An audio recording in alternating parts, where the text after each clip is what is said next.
Al-Muslimun TV.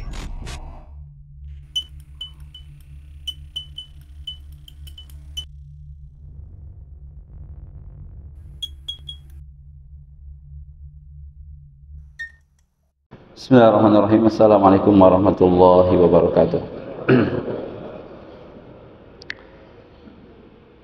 Innal hamdalillah nahmaduhu wa nasta'inuhu wa nastaghfiruh wa na'udzu billahi min shururi anfusina wa sayyiati a'malina. May yahdihillahu fala mudilla lahu wa may yudlil fala hadiya lahu. Asyhadu an la ilaha illallah wahdahu la syarika lahu wa asyhadu anna Muhammadan abduhu wa rasuluhu la nabiyya wa la rasula ba'dah. Allahumma shalli wa sallim wa barik ala nabiyyina Muhammadin wa ala alihi wa ashabihi wa man tabi'ahum bi ihsan ila yaumiddin, summa amma ba'd. Jamaah salat subuh Masjid Al-Muslimun rahimakumullah. Alhamdulillah, kembali kita bersyukur kepada Allah, memuji atas nikmat yang Allah berikan pada kita semua. Salawat serta salam semoga senantiasa terlimpah atas junjungan kita, qudwah kita, Nabi Muhammad sallallahu alaihi wasallam, juga kepada para sahabat, keluarga, tabi'in, tabi'ut tabi'in, dan seluruh umatnya hingga yaumil qiyamah. Di kesempatan kali ini insyaallah kita akan melanjutkan kajian kita dalam fikih muamalah yang berkaitan dengan ar-riba. Ya, kita akan coba membahas bersama-sama dan mengingat kembali tentang apa itu riba dan apa bahaya yang ditimbulkan karena riba ini. Secara bahasa, riba itu artinya az-ziyadah. Ar-riba az-ziyadah, artinya tambahan. Atau ar-riba secara bahasa juga diartikan an-nam, ya, yaitu tumbuh dan berkembang. Ya. Adapun secara istilah, ini ada beberapa ungkapan yang diungkapkan oleh para ulama. Di antaranya Muhammad Asy-Syarbini rahimahullah, seorang ulama Syafi'iyah, beliau mengatakan tentang definisi riba, yaitu aqdun ala iwadin makhsus ghairi ma'lumit tamasul fi mi'yari syar'i halatal aqdi au ma'at ta'khir fil badalaini au ahadihima. Kurang lebih maknanya satu akad atau satu transaksi pada barang tertentu, artinya tidak seluruh barang. Transaksi pada barang tertentu yang ketika akad berlangsung tidak diketahui kesamaannya menurut ukuran syariat, atau adanya penundaan penyerahan kedua barang atau salah satunya. Ya. Kemudian juga Ibnu Qudamah rahimahullah, beliau mengatakan az-ziyadah fi asya makhsusah, penambahan barang pada komoditi tertentu. Jadi ada yang dikenal dengan komoditi riba. Ya. Dan komoditi riba ini semuanya ada 6. Ya. Komoditi riba semuanya ada 6 berdasarkan sabda Rasulullah sallallahu alaihi wasallam, "Az-zahabu bil-zahab wal fiddatu bil-fiddah wal burr bil-burr wasy-sya'ir bis-sya'ir wat tamr bit-tamr wal milah bil-milah mislan bimislin yadan biyadin. Faman zada aw istazada faqad arba." Ini 6 komoditi yang Rasul sebutkan. Pertama, emas. Emas dengan emas. Yang kedua, perak dengan perak. Yang ketiga, bur dengan bur. Yang keempat, syair dengan syair. Apa itu bur? Bur itu gandum, syair juga gandum. tapi yang satu lonjong, yang satu bulat. Ya. Jadi gandum lonjong atau gandum bulat itu sama. Sama dengan beras, ada yang panjang, ada yang bulat. Gandum pun sama. Ya, gandum dengan gandum, baik yang lonjong ataupun yang bulat, tamar dengan tamar, kurma dengan kurma, dan garam dengan garam. Mislan bimislin yadan biyadin. Kalau ditukar harus sama takarannya atau jumlahnya, dan harus tunai. Siapapun yang meminta tambahan atau diminta tambahan, maka dia sudah melakukan riba. Ya. Contohnya, az-zahab bil-zahab. Seseorang ingin menukarkan emas dengan emas. Nah, emas ini adalah komoditi riba. Boleh ditukar, ya, emas dengan emas, dengan syarat dua, yaitu yang pertama mislan bimislin, yang kedua yadan biyadin. Arti mislan bimislin, ketika emas ini adalah ditimbang, maka timbangannya harus sama. Ya. Yang kedua yadan biyadin, harus tunai. Kalau salah satu syaratnya tidak ada, maka itulah riba. Orang punya emas 24 karat, kawannya punya emas 22 karat. Ingin ditukar boleh atau tidak? Boleh. Dengan dua syarat tadi, timbangannya sama, kemudian kontan, tunai, dua-duanya. Itu boleh. Tapi kalau salah satunya berbeda, yang 24 karat 5 gram, yang 22 karat 6 gram, ditukar, maka ini yang dinamakan dengan riba. Ya. Karena apa? Ada perbedaan gram, ada perbedaan berat. Ya. Itu dikatakan riba. Sama dengan penukaran perak.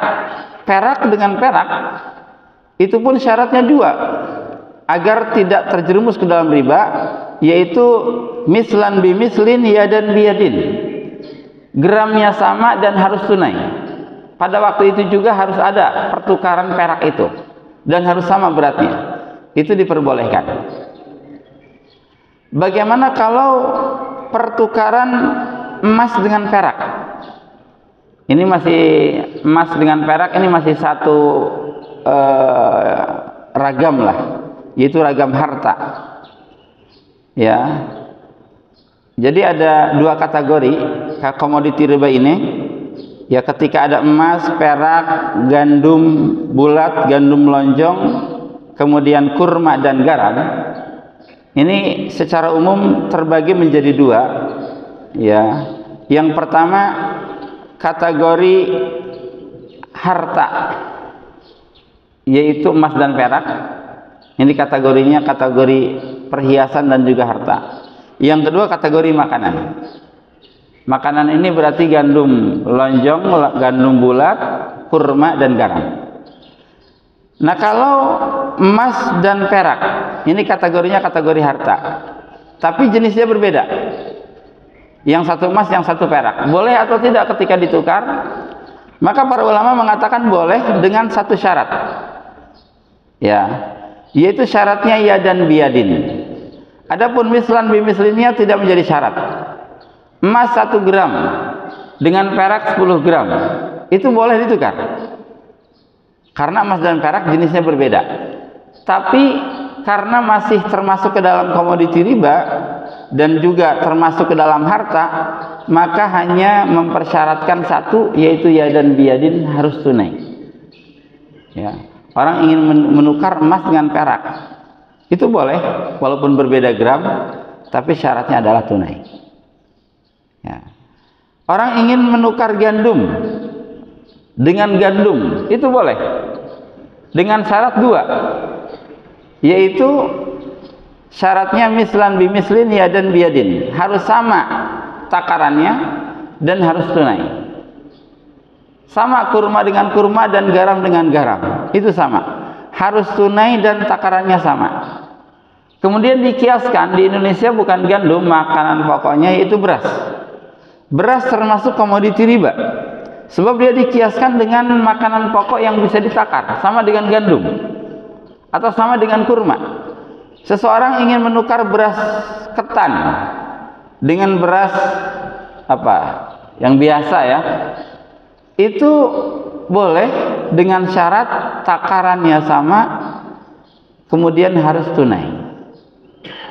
Ya, takarannya sama dan juga harus tunai. Beras Cianjur dan beras Perak itu juga boleh, tapi takarannya sama dan harus tunai. Rugi dong yang beras Cianjur. Yaitu, ya kalau mau. Atau kalau ingin terhindar dari riba, jual dulu beras Cianjurnya menjadi rupiah. Ya, yang 1 liter, baru dia membeli beras yang Perak, misalkan mendapat 3 liter. Itu silahkan. Untuk menghindari riba, maka jual dulu. Ya, ini. Tapi kalau masih sama jenisnya, beras dengan beras, maka harus sama ya dan biyadin dan mislan bimislin. Kalau berbeda jenis, kurma dengan beras, itu silahkan. Tidak sama takarannya, silahkan. Kurma 1 liter, beras 2 liter, itu silahkan. Tapi dengan syarat ya dan biyadin harus tunai. Ya. Tapi kalau jenisnya berbeda dan juga kategorinya pun berbeda, seperti menukar emas dengan beras. Ya, emas adalah harta, sedangkan beras adalah makanan pokok.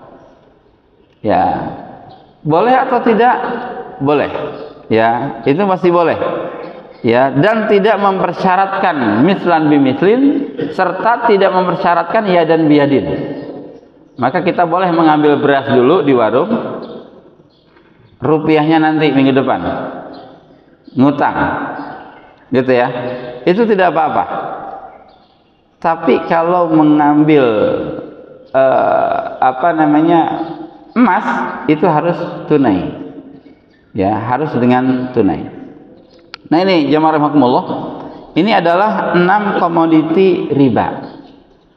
Ya, selainnya seperti menukar mobil dengan mobil yang lain, ya, mobil dengan mobil yang lain, yang satu mobil, yang kawannya 2 mobil ditukar, itu boleh, walaupun tidak tunai, walaupun tidak sama, ya, jumlahnya itu tidak apa-apa, sebab mobil bukan komoditi riba. Ya, seseorang punya 1 buku, seseorang punya 3 buku ingin ditukar, yang satu dengan yang 3, itu boleh, sebab buku bukan komoditi riba. Ya, dia bukan komoditi riba. Komoditi riba hanya 6. Ya, emas, perak, gandum lonjong, gandum bulat, kemudian kurma dan juga garam. Ya, serta barang-barang yang dikiaskan dengan hal itu. Rupiah itu termasuk komoditi riba. Ya, sebab dia dikiaskan dengan emas. Dia menjadi alat tukar. Ya, maka kalau seseorang ingin menukarkan, ini terutama di hari raya Idul Fitri, ya, 1 juta rupiah, ya, ditukarkan, ini yang baru 1 juta ditukarkan dengan 1.100.000 dengan uang pecahan yang udah acak-acakan, gitu ya, nomornya. Itu riba. Ya, itu riba. Kenapa? Karena ini ada perbedaan. Ini sama-sama rupiah. Ya, hanya saja rupiah baru dengan rupiah yang sudah acak-acakan nomornya. Ini namanya riba. Ya. Jadi harus sama. 1 juta ya 1 juta lagi. Tidak boleh ditambahkan. Penambahannya ini yang dinamakan dengan riba. Sebab dia tidak mislan bimislin, tidak sama. Walaupun ya dan biyadin. Ya. Tapi kalau rupiah dengan dolar, itu boleh tidak sama, sebab jenisnya berbeda. Ya, dolar 1, rupiah 15.000 misalkan, 1 dengan 15.000 kan beda. Ya, tapi karena ini berbeda jenisnya, ini dolar, ini rupiah, itu tidak apa-apa. Tapi kalau rupiah dengan rupiah, dolar dengan dolar, dia harus mislan bimislin, ya dan biyadin. Ya. Nah, jamaah rahimakumullah, ada beberapa kaidah umum tentang riba. Yang pertama yaitu sebuah hadis yang berbunyi kullu qardin jarra manfa'atan fahuwa riba. Setiap utang piutang, pinjam meminjam yang ditarik manfaat darinya, maka itu riba. Ya. Setiap hutang piutang ya yang ditarik manfaat darinya, maka itu adalah riba. Ya, hadis ini para ulama mengatakan sanadnya dhaif, tetapi maknanya sahih.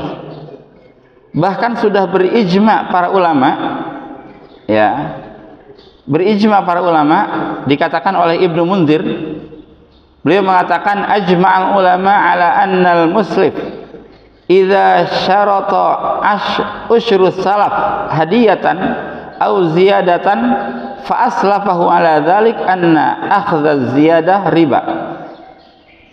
Ya, para ulama sepakat bahwa jika seorang yang meminjamkan uang kemudian mensyaratkan 10% dari utangnya sebagai hadiah atau tambahan, kemudian dia memberikan pinjaman itu karena mengharapkan 10% tadi sebagai tambahannya, maka itu riba. Itu sudah diijmakan oleh para ulama. Ya, ini sudah diijmakan oleh para ulama. Kita meminjamkan uang ke kawan kita, ya, 100 juta rupiah, dan sudah disepakati ketika dia mengembalikan tahun depan menjadi 110 juta rupiah, maka itu yang dinamakan dengan riba dan itu disepakati. Ya, itu disepakati. Bahkan bukan hanya rupiah dengan rupiah, kullu qardin jarra manfaatan fahuwa riba. Setiap pinjam meminjam yang menghasilkan manfaat, ya, itu adalah riba. Seperti kalau kita meminjamkan uang, kemudian kita gratis menggunakan rumahnya 1 bulan atau kontrakannya 1 bulan misalkan. Ya, itu pun riba kalau disepakati sebelumnya. Tapi kalau tidak disepakati, ya, dan tidak menjadi kebiasaan, kita dipinjamkan 1 juta, kemudian kita mengembalikan 1.200.000, itu tidak apa-apa, dan itu termasuk ke dalam akhlak seorang muslim, dan itu pernah dilakukan oleh Rasulullah SAW.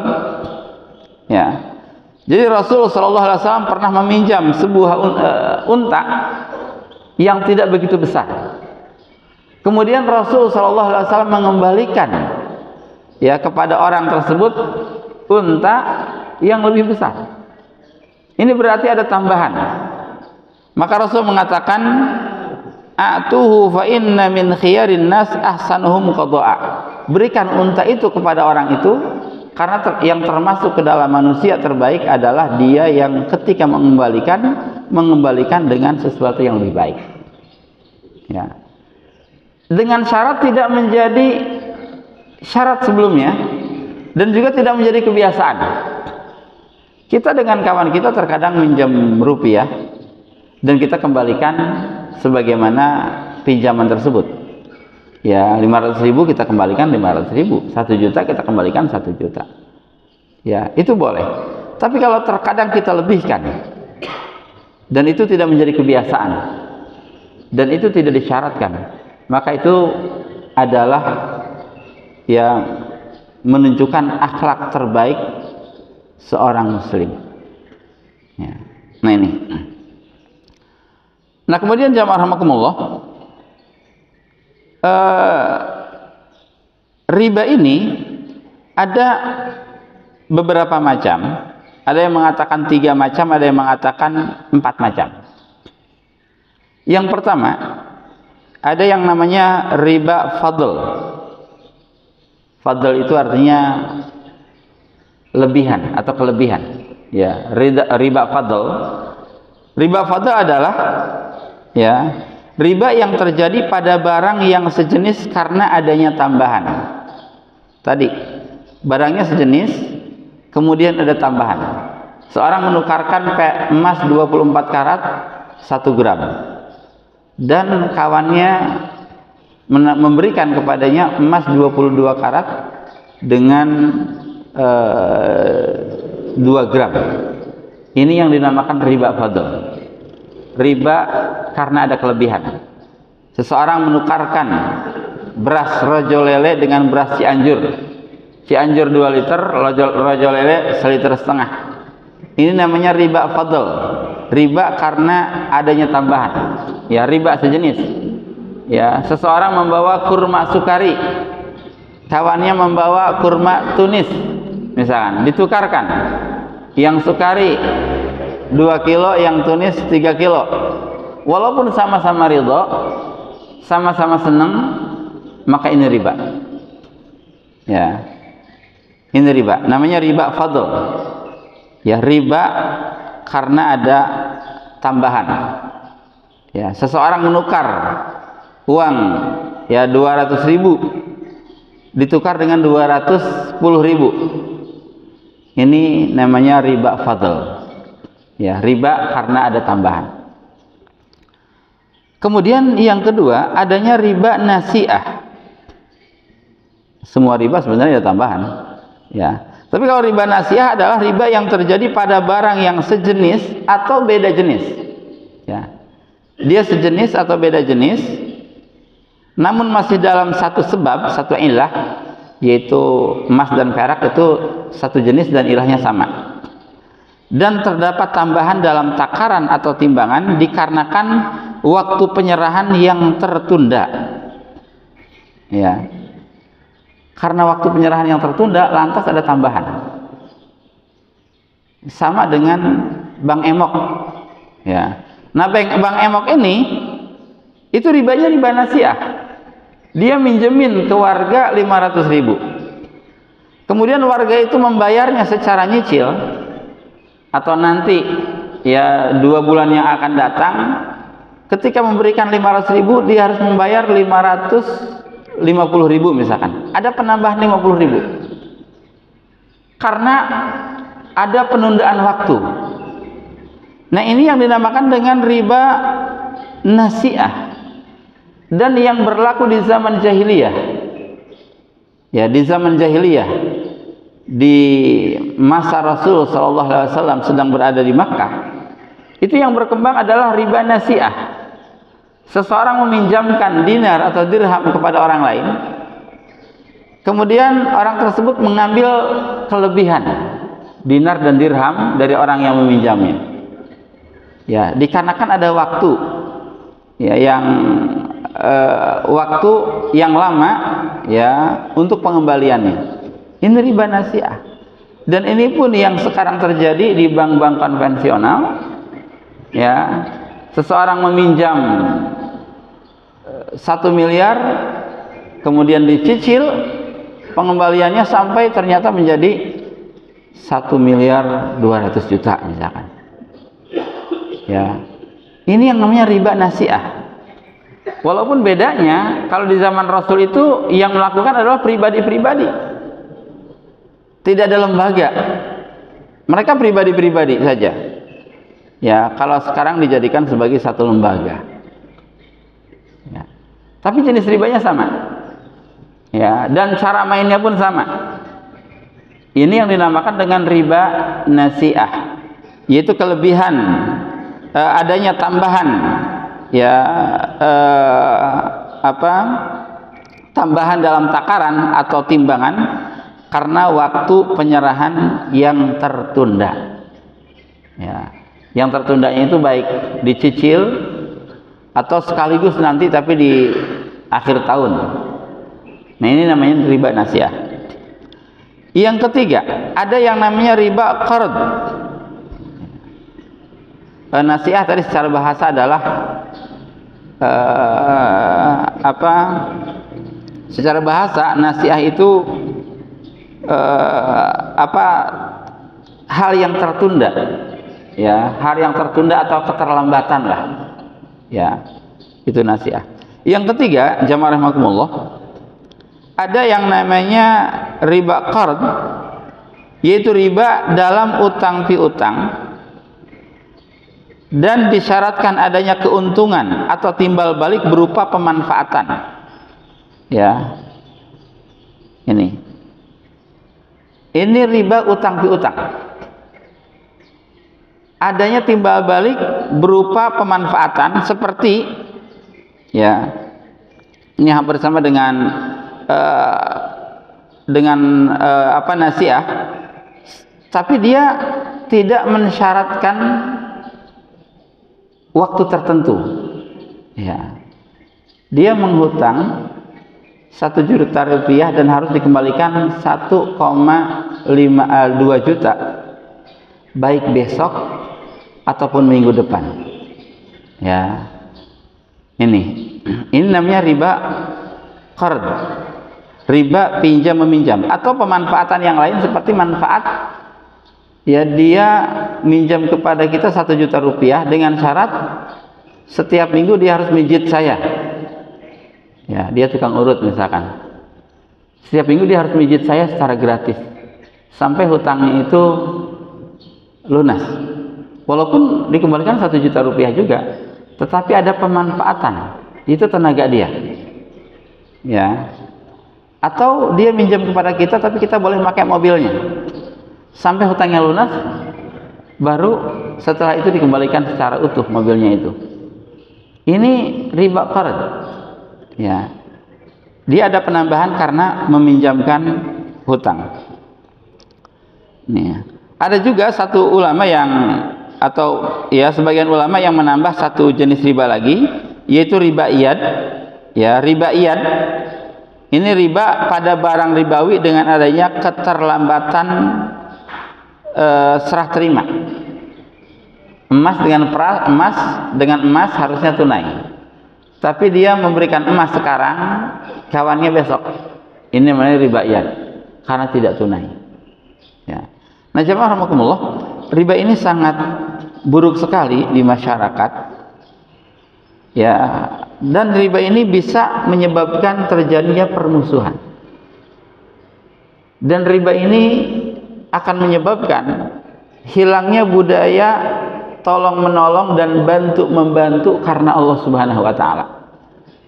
Jadi dia tolong menolong dan bantu membantunya bukan karena Allah. Semuanya karena dunia. Ya, semuanya karena dunia, dan orang susah itu akan semakin susah. Di zaman sekarang itu banyak orang yang terlilit hutang, terutama dikarenakan fasilitas, ya, cara yang sangat mudah, pinjaman online. Ya, sambil tiduran dia bisa masuk rupiah ke rekeningnya. Itu banyak orang, mungkin jutaan orang terkena pinjaman online. Ya, ketika dia tidak sanggup membayarnya, maka untuk menutupi rasa malunya terkadang dia bunuh diri. Dan itu fakta yang sudah kita lihat di masyarakat kita. Ya, sebab orang yang ingin meminjam online biasanya mereka tahu datanya sudah diambil. Ya kan? Dia biasa nelpon ke siapa saja dia tahu. Ya, kawan-kawannya di kantor tahu. Kalau ada keterlambatan, maka akan dikirimkan pesan ke seluruh kawan-kawannya selain kepada dia juga. Sehingga kawannya tahu semua. Bosnya tahu, tetangganya tahu, keluarganya tahu kalau dia punya hutang dan dia telat. Oh, itu luar biasa sekali pukulannya. Ya. Jadi orang yang susah itu tambah susah. Ya, maka miris sekali orang yang susah di zaman sekarang. Orang yang miskin di zaman sekarang itu berbeda dengan orang yang miskin di zaman Rasul. Kalau orang yang miskin di zaman Rasul itu kemiskinannya pertama kemiskinan sederhana yang tidak sampai terlilit utang. Sederhana miskinnya. Yang kedua, setelah miskin yang sederhana ini, masih banyak para sahabat yang tolong menolong dan bantu membantu kepada orang itu. Yang ketiga, adanya taklim dan juga ya wasiat dan kabar gembira dari Rasulullah SAW. Jika Anda bersabar wahai orang miskin, sebentar lagi Anda akan masuk surga. Hisab Anda akan ringan. Dihibur oleh Rasulullah SAW. Sehingga walaupun miskin itu miskin biasa, miskin yang masih sangat bahagia dengan hiburan-hiburan yang datang dari Rasul Shallallahu Alaihi Wasallam. Miskin sekarang, ya, pertama kawan-kawannya belum tentu menolong. Yang ada adalah ya bank-bank datang menawarkan fasilitas pinjaman kepadanya, atau para rentenir secara pribadi menawarkan pinjaman kepadanya, sehingga terlilit hutang. Kemudian ilmu pun jarang didapat, sehingga pesan-pesan kebahagiaan itu nggak ada. Ya, ini miskin di zaman sekarang memang berbeda dengan miskin di zaman Rasul Shallallahu Alaihi Wasallam. Riba diharamkan, dan ini sudah diijmakan oleh para ulama berdasarkan Al-Quran dan As-Sunnah. Yang pertama, dalam surah Al-Baqarah ayat 275, Allah Subhanahu wa taala berfirman, wa ahallallahu al-bai'a wa harrama riba. Allah menghalalkan jual beli dan mengharamkan riba. Jadi kalau ingin mengambil selisih keuntungan dari tetangga kita, jualan saja. Beli barang ya 5.000, jual 7.000 misalkan, itu diperbolehkan. Ya, tapi kalau kita memberi pinjaman 5.000 agar dia mengembalikan 7.000, itu haram. Ya. Jadi wa halallahu al-bai'a wa harrama riba. Untuk jual beli itu halal, untuk riba itu haram. Dalam surah Ali Imran ayat 130, ya ayyuhalladzina amanu la ta'kulur riba adha'afan mudha'afah wattaqullaha la'allakum tuflihun. Hai orang-orang yang beriman, janganlah kalian memakan harta riba secara berlipat ganda. Bagaimana kalau tidak berlipat ganda? Saya cuma sedikit, cuma 2%, gitu ya. Nah, ini tetap walaupun 2% haram.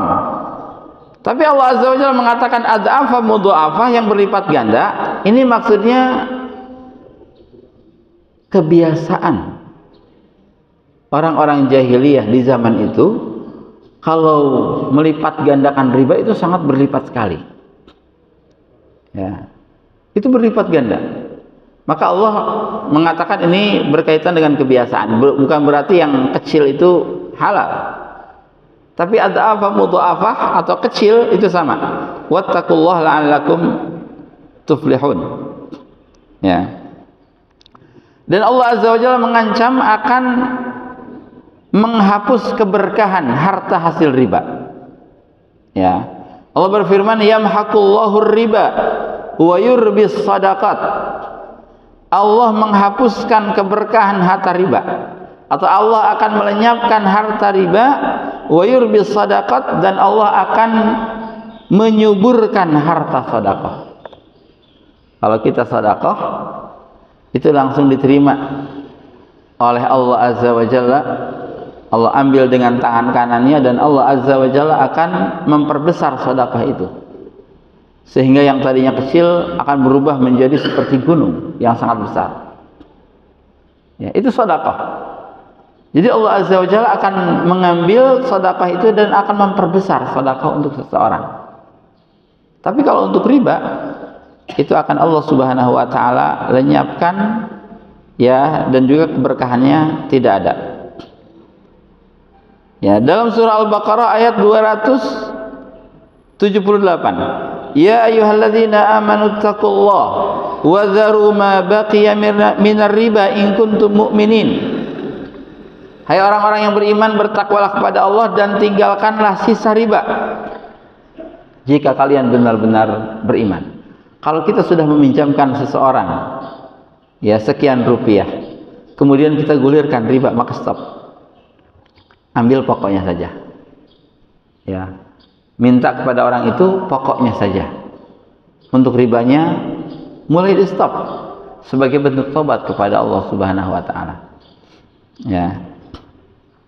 Wa ma ataitum mir riba, ya, dan sesuatu riba tambahan yang kamu berikan, ya, liar buah fi amwalin nas, agar menambah pada harta manusia, fala yarbu indallah, maka di sisi Allah hal itu tidak bertambah. Ya, seolah-olah bertambah, pada hakikatnya tidak bertambah. Kemudian jamaah rahimakumullah, ini ada pesan yang sangat mengerikan. Ya, balasan yang sangat mengerikan sebagaimana yang Rasul sabdakan. Hadis riwayat Imam Ahmad, beliau mengatakan, dirhamun ya'kuluhu ar-rajulu wa huwa ya'lamu, ya, dirhamu riban ya'kuluhu ar-rajulu wa huwa ya'lamu asyaddu min sit wa salasin zinatan. Ya, 1 dirham yang dimakan oleh seseorang, 1 dirham riba yang sengaja dimakan oleh seseorang dan dia tahu bahwa itu adalah hasil riba, maka hal ini lebih berat daripada 36 kali berzina. Sit wa salasina zinatan. Ya. Lebih parah dosanya, lebih berat dosanya daripada ya seseorang berzina sebanyak 36 kali. Ya. Ar-riba isnan wa sittuna baban. Adnaha alladhi yaqa'u ala ummihi. Dalam hadis lain riwayat Ibnu Jarir, Rasul mengatakan bahwa riba ini ada 62 pintu, dan yang paling ringan adalah seperti seseorang yang menggauli ibunya atau berzina dengan ibunya, waliyadzubillah. Dan itu dosa bang, ya dosa sekali, besar sekali dosanya. Ya. Inna Nabiyya sallallahu alaihi wasallam la'ana akilar riba wa mukilahu wa syahidaihi wa katibahu idza alimu dzalik. Ya. Mal'unun ala lisani Muhammadin sallallahu alaihi wasallam yaumal qiyamah. Bahwa Rasulullah sallallahu alaihi wasallam melaknat pemakan riba. 2 orang saksinya, penulisnya, sekretarisnya, ya, jika mereka tahu yang demikian itu. Artinya jika mereka tahu bahwa itu adalah riba, tapi kemudian dia tetap menjalankan aktivitas semacam itu, mereka dilaknat oleh lisan Rasul sallallahu alaihi wasallam pada hari kiamat. Ya. Jadi seluruhnya sama dengan khamar. Orang yang menanam anggurnya untuk dijual ke pabrik khamar, orang yang memerasnya, yang menggilingnya sehingga menjadi jus khamar, kemudian orang yang ya semuanya, ya yang menjualnya, ini dosanya sama, ya. Nah kemudian ya juga ya dosa riba ini, ya ini akan menyebabkan seseorang dimusuhi oleh masyarakat biasanya, ya akan dimusuhi oleh masyarakat, dan kita secara hati nurani pun tidak senang ya dengan sistem semacam ini.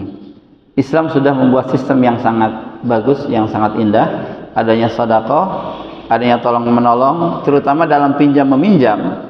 Ini sebenarnya pahalanya sangat besar. Kalau ada orang datang meminjam kepada kita, itu menunjukkan dia itu sangat butuh. Bahkan terkadang meminjamkan uang kepada kawan kita, itu lebih besar pahalanya daripada sedekah begitu saja atau hadiah begitu saja. Sebab kalau kita memberikan sedekah atau hadiah, belum tentu dia sedang membutuhkan itu. Tapi kalau dia datang untuk meminjam, biasanya sudah sangat butuh sekali. Ya, walaupun orang yang meminjam ini harus menjaga adabnya, harus menjaga akhlaknya.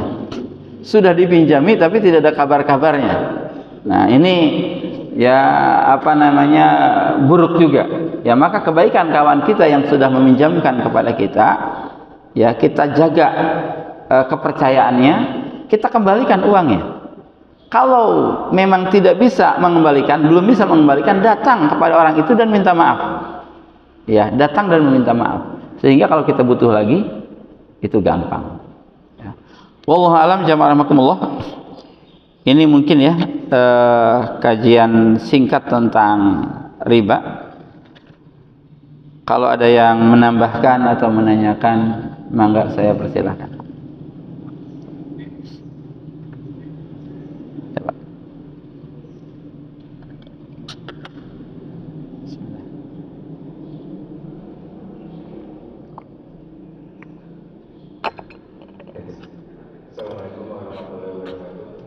Waalaikumsalam warahmatullahi wabarakatuh. Langsung saja Ustaz, kalau dilihat dari penjelasan tadi, riba lebih banyak terkait dengan kebutuhan perorangan ya pada zaman Rasulullah. Tapi sekarang ini kan dikaitkan dengan usaha biasanya. Kemudian peningkatan usaha dibutuhkan dana tambahan. Sampai sejauh mana waktu zaman Rasulullah itu kegiatan untuk kegiatan usaha, di mana sekarang ini kan banyaknya pakai merubah. Ya. Nah, kalau memang pada saat itu jarang sekali untuk merubah, kenapa sekarang ini banyak lembaga yang dibentuk dalam rangka kegiatan usaha tersebut? Padahal saat itu pada zaman Rasulullah itu kan usaha itu ini juga biasa usaha sendiri gitu ya Pak, mungkin nggak sampai untuk meningkatkan usaha jor-joran gitu. Nah ini gimana menurut Ustaz? Terima kasih. Wassalamualaikum warahmatullahi wabarakatuh. Waalaikumsalam warahmatullahi wabarakatuh. Iya. Jadi apa yang dilihat itu pertama esensinya ya. Bukan karena dirubah menjadi bahasa Arab mudharabah atau murabahah gitu ya. Yang penting akadnya. Ya. Akad itulah yang bisa merubah yang tadinya halal ataupun haram. Seorang berzina dan seorang menikah. Ya. Ini sama-sama kawin misalkan. Dan akhirnya sama punya anak manusia juga. Yang berzina kawin punya anak manusia, yang menikah kawin punya anak manusia. Ini yang membedakan apa? Kawinnya sama. Yang membedakan adalah akadnya. Ya. Yang membedakan adalah akadnya. Yang satu halal, yang satu haram. Ya. Karena yang dilakukan oleh keduanya sama sebenarnya. Tetapi yang membedakan adalah akadnya. Kalau akadnya kita meminjam uang, ya, kita akadnya meminjam uang kepada bank untuk meningkatkan hasil usaha kita. Kemudian kita mengembalikan uang lagi. Nah, ini yang dinamakan dengan riba nasi'ah tadi. Ya. Jadi kita mengembalikannya karena dicicil, ini berarti ada jangka waktu. Sehingga harus bertambah. Berbeda kalau kita kredit mobil ke bank, ya, dengan syarat bank itu memang yang mencarikan mobil dan bank itu memiliki mobil itu. Ya, kita ingin beli mobil, ya, misalkan mobil apa tuh Pak? Ya, Alphard lah. Kita ingin beli mobil Alphard misalkan ke sebuah bank. Nah, ini akan halal kalau bank itu memiliki mobil itu. Ya, kita kredit mobil ke bank dengan syarat bank itu punya mobil itu dan kita nyicil mobil. Itu halal. Tapi kalau bank itu memberikan uang kepada kita, kemudian kita cari mobil itu namanya kita ngeredit uang, bukan ngeredit mobil. Gitu ya. Kalau ngeredit uang itu haram. Ngeredit mobil itu halal. Baik oleh bank ataupun oleh individu. Ya, tanpa melalui bank juga nggak apa-apa. Tapi ngereditnya ngeredit barang. Kita ingin rumah misalkan, ya kita ingin rumah. Kalau bank itu memang punya rumah, kita kredit rumah itu. Kita nyicil rumah, itu tidak apa-apa. Itu halal.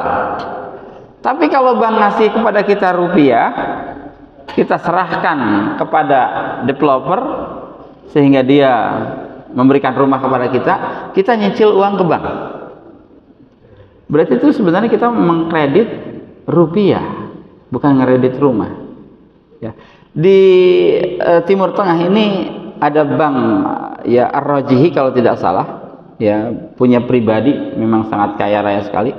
dia punya apa namanya barang-barang yang akan dijual dan dikreditkan.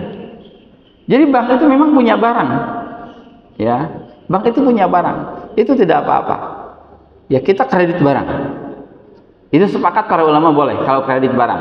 Tapi kalau kredit emas, kredit perak, kredit rupiah, ini termasuk komoditi riba ya. Emas, perak, rupiah itu komoditi riba. Tapi kalau mobil, rumah itu bukan komoditi riba, sehingga boleh dikredit dan tidak tunai. Ya. Tapi kalau uang ini harus mislan bi mislin, yadan biyadin. Ya. Wallahu a'lam.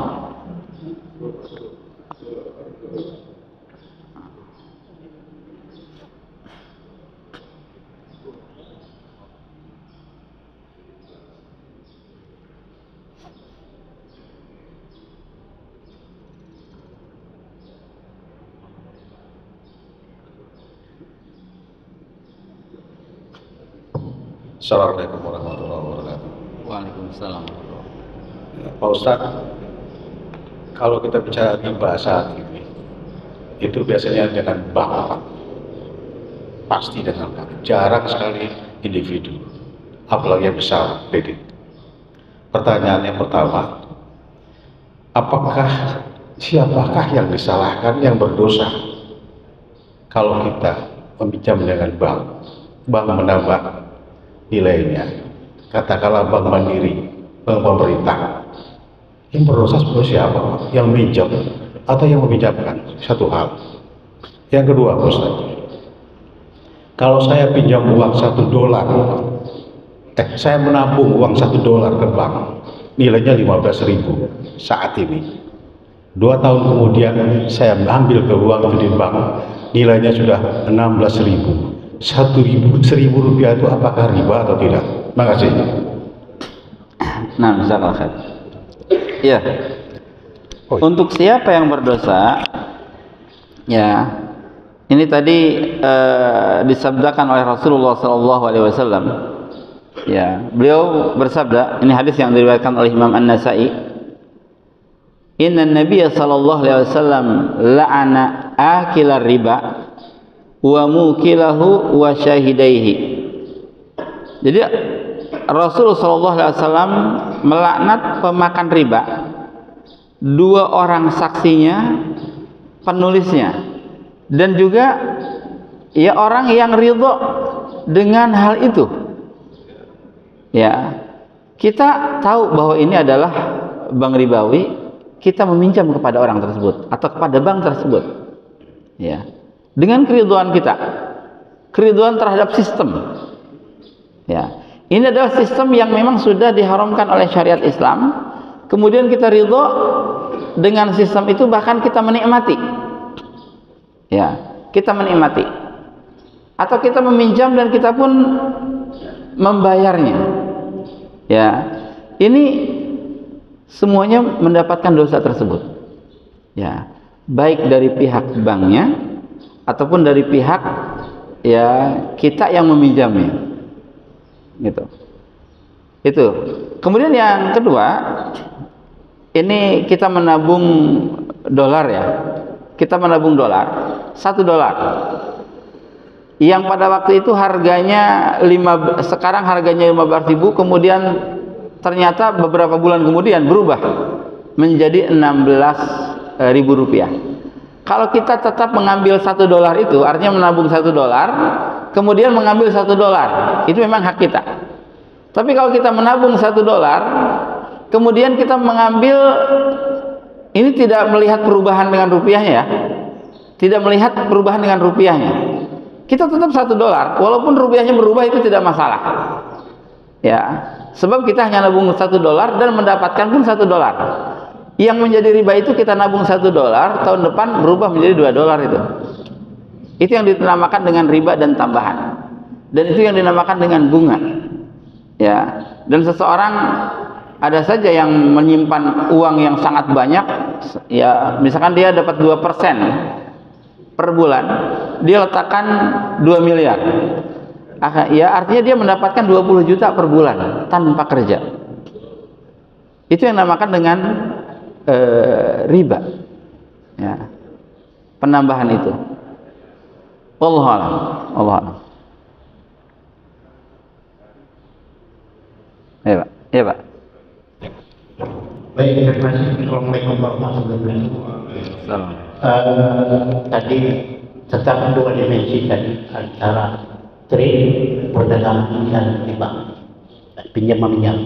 Tapi dimensinya agak kita bukan di perkotaan yang berlaku di masyarakat umum. Contoh di petani. Jadi petani musim tandur dia butuh pupuk, butuh agroinput.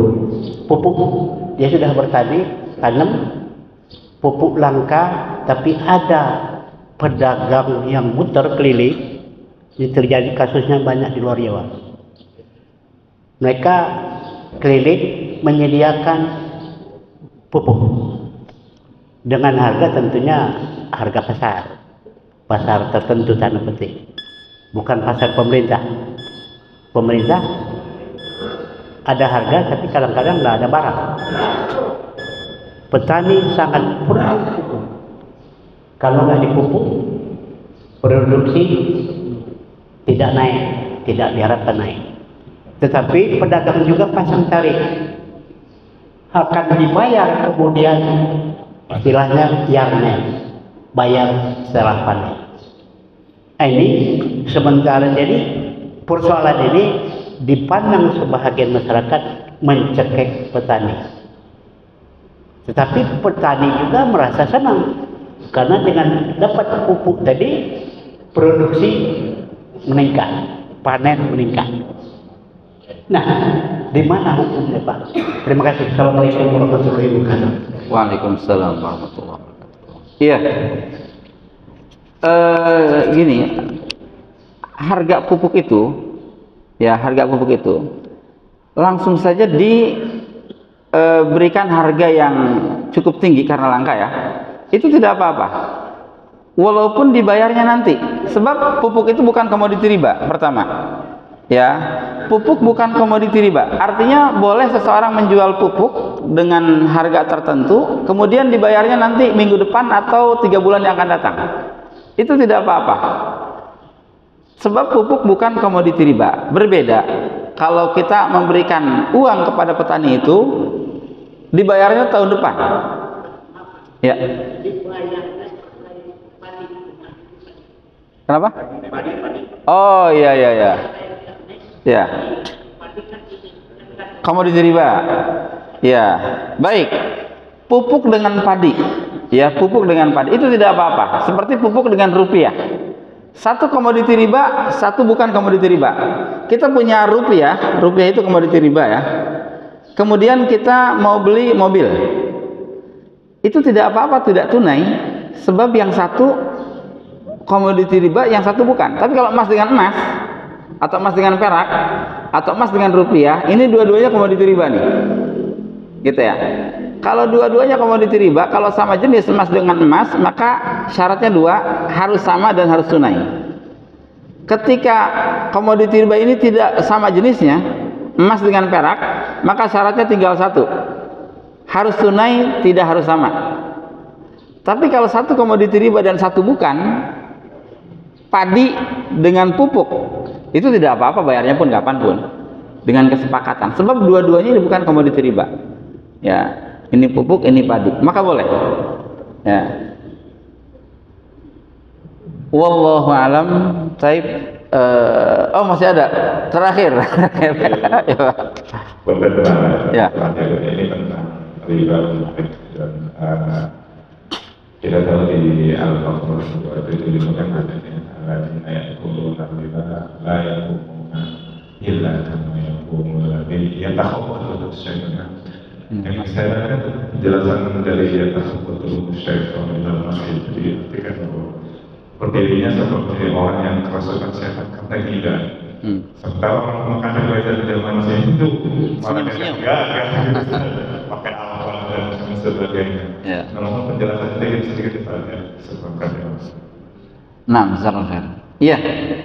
Nah ini di antara tafsirnya, hal itu akan terjadi nanti pada hari kiamat. Ya, dia seperti orang yang ya kemasukan setan, seperti orang gila. Ya, ini akan terjadi tidak di dunia ini, tapi nanti pada hari kiamat. Dan itu sebuah ancaman dari Allah Subhanahu wa taala. Ya. Sebab memang ya kalau sekarang memakan riba tadi terlihat gagah, senyum-senyum, dapat duit. Ya. Nah, orang-orang yang sering memakan riba adalah orang-orang Yahudi. Itu sejak dulu sampai hari ini. Ya, itu orang-orang Yahudi yang sangat gemar memakan riba. Dan terlihat mereka santai saat ini. Tapi nanti pada hari kiamat, yaitu yang akan mereka dapatkan ya sebagai bentuk ancaman dari Allah Subhanahu wa taala. Ya, maka mari kita lebih bertakwa kepada Allah Subhanahu wa taala dan bersyukur kepada Allah kalau kita ya tidak terjerumus ke dalam riba, atau kita pernah terjerumus tapi kita sudah bertobat kepada Allah Azza wa Jalla. Ini adalah satu hal yang beruntung dan satu hal yang harus kita syukuri kepada Allah Azza wa Jalla. Ya, mudah-mudahan Allah menjaga kita dan keluarga kita dari sistem semacam ini. Wallahu alam, kita tutup dengan kafaratul majlis. Mohon maaf atas segala kekurangan. Subhanakallahumma wa bihamdik asyhadu an la ilaha illa anta astaghfiruka wa atubu ilaik. Assalamualaikum warahmatullahi wabarakatuh.